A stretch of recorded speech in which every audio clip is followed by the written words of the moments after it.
Sometimes people ask why my class is called Leadership and Happiness and why the lab at Kennedy School is called Leadership and Happiness.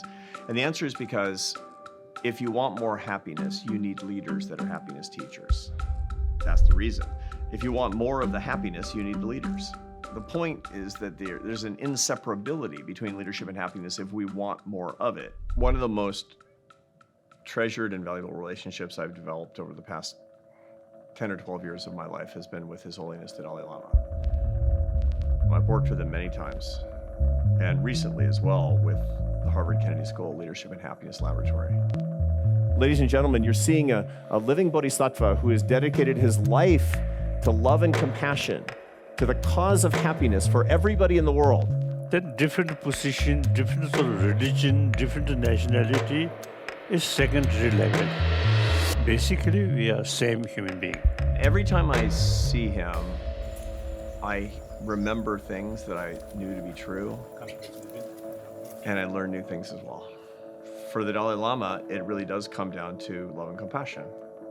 Love, which is to will the good of others, and compassion is to make a commitment to relieve the suffering of others.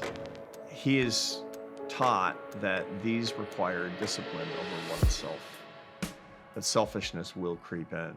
Anger is no use. Anger is really destroyer of your inner peace.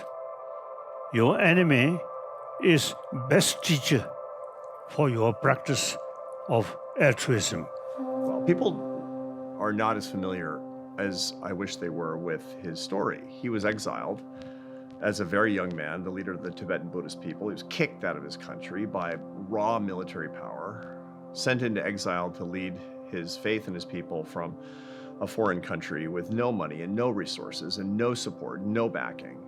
It was the oldest story in the world. Might makes right. And well, what happened instead is over the next 60 years, he became the most respected religious figure in the world. How did he do it?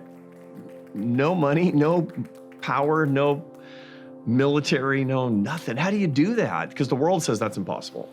And the answer is he took his own advice. He ate his own moral cooking. He, in the spirit of love, compassion, and warm-heartedness, showed that to every person in the world, friend and foe. So how does he talk about it? What were the main takeaways from that summit? What were the big things that he talked about? One of the topics he came back to again and again is the seamlessness, is the connection, is the connected root system between all people. So wherever I go, I always feel we are same human being. When we born, same way. When we die, same way. So between there, it's just a human brothers, sisters. We all want to be more than others. We all want to be separate from others. We want to see ourselves as most excellent individuals. And he says, fine, work for excellence. But don't forget that you're one of 8 billion. You will be better off when the 8 billion are better off. Work for the good of the whole and understand that you are part of the whole. Different religion, different nationality, these are secondary. So real purpose of life is yourself happy and make every human being happy human being. We are no one unless we're together. Unless we have communion with other people, the life that we have is just meaningless. It's only worthwhile when we cultivate our roots as opposed to simply shining our leaves. That's the biggest point he made.